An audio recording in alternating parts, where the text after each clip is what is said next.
100 years ago when Notre Dame faced Army, Grantland Rice famously penned about the Four Horsemen playing outlined against a blue-gray October sky.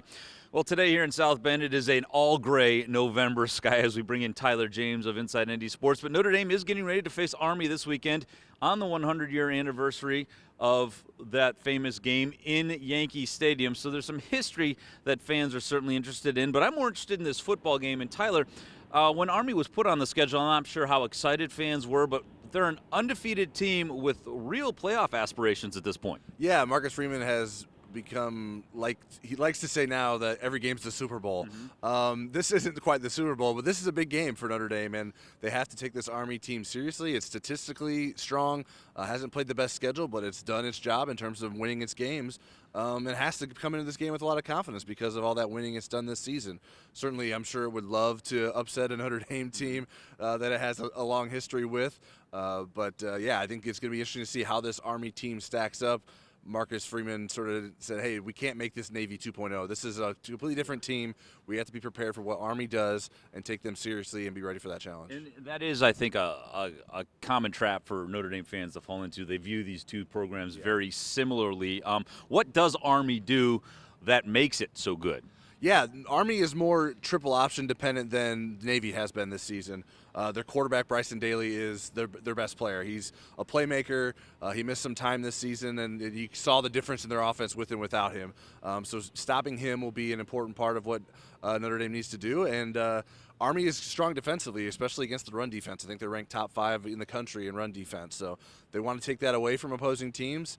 Notre Dame's going to want to run the ball. That's what they like to do as well. So we'll see what sort of mix Notre Dame can put together on offense to keep Army off balance. And then obviously with the way Army possesses the football, every possession is that much more important, and you have to make sure that you take advantage of those. Another thing Marcus Freeman pointed out today about Army, he said their offensive line is bigger than it traditionally is. Typically the Service Academy guys, they're not allowed to be big enough to be a D1 caliber lineman. That's not the case with these guys. They're different. Yeah, they can move guys around, and they'll be up for the challenge against Notre Dame. And Notre Dame's going to have to be ready with this defensive line to stop those challenges, and then obviously their linebackers fill in the gaps from there.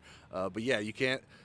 He even mentioned, like, they're not going to win a combine necessarily. Army isn't, but that doesn't have any indication of what they're like as a football team. And so they're collectively working together well, individually probably better than they are normally talent-wise, and that's really come together for a special season for Army. That's certainly what has to happen for good football teams. A couple injuries we're keeping an eye on. We'll start with Howard Cross. He's questionable. Doesn't sound like he's been ruled out yet, but how much more difficult is the challenge of stopping the triple option when you don't have arguably your best interior defensive lineman? Yeah, Howard Cross is a disruptor. That's his role, and that would obviously be a good thing to have against Army's offense. Notre Dame has relied on Donovan Hinish more in recent weeks. Gabriel Rubio, I would imagine, will continue to play more.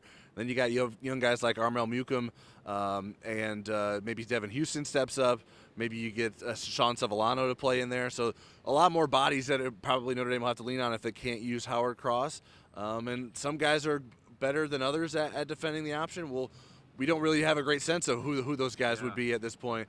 But we know at least Rubio's had some experience, and Hinish as well. So those are pretty the guys that I would expect to see playing without Howard Cross out there if he can't go. All right, and then in special teams, we had an awful lot to digest this past Saturday between the fake punt and James Rendell having some really good kicks.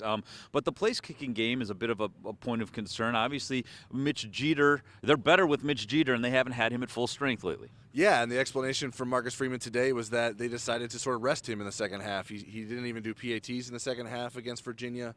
And I think that sort of indicates, one, that he's obviously not fully healthy, but two, that they know that they need him for the Army game. They can't risk him getting re-injured and making that worse. Going into a game like this, we've seen Zach Yoakum have some struggles even with shorter kicks. Marcello Diomede was out there for a long attempt, which we wasn't able to get. He had the distance, but he was wide right on that. But yeah, that's something that Notre Dame, especially against Army, when I said earlier, the possessions are limited.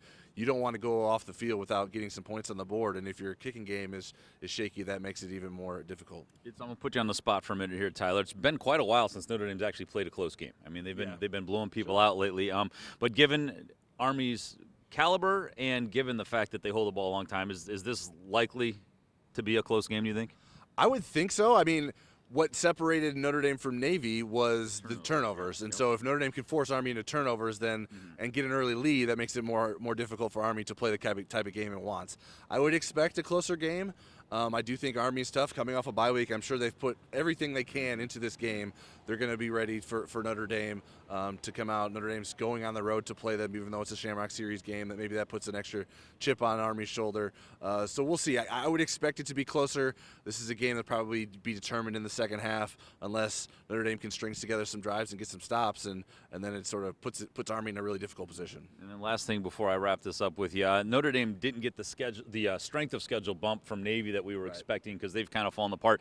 They probably get one this week. Yeah, I would think so. Army comes into this game with a strong record and a strong statistical profile, which I think also matters when the playoff committee is evaluating teams. And so they'll come in with a number next to their name, which always helps. Yeah. And there's not a lot of opportunity for Army to have this season slip away from it. Like, there's not that many games left on the schedule. They'll play in their own conference championship game. Win or lose, you're a conference runner-up at the worst. So I think that's probably a good situation for Notre Dame to have this Army team on its resume, and you probably wouldn't have expected to be talking about that a couple months ago. Certainly not. Irish are going to take on Army this Saturday night at 7:30 at Yankee Stadium. The uniforms will be different. It'll look and feel like a different football game than we've seen this year, but that's the next time we'll get a chance to see the Fighting Irish. For Tyler James, I'm Pete Byrne. We'll see you back here next week.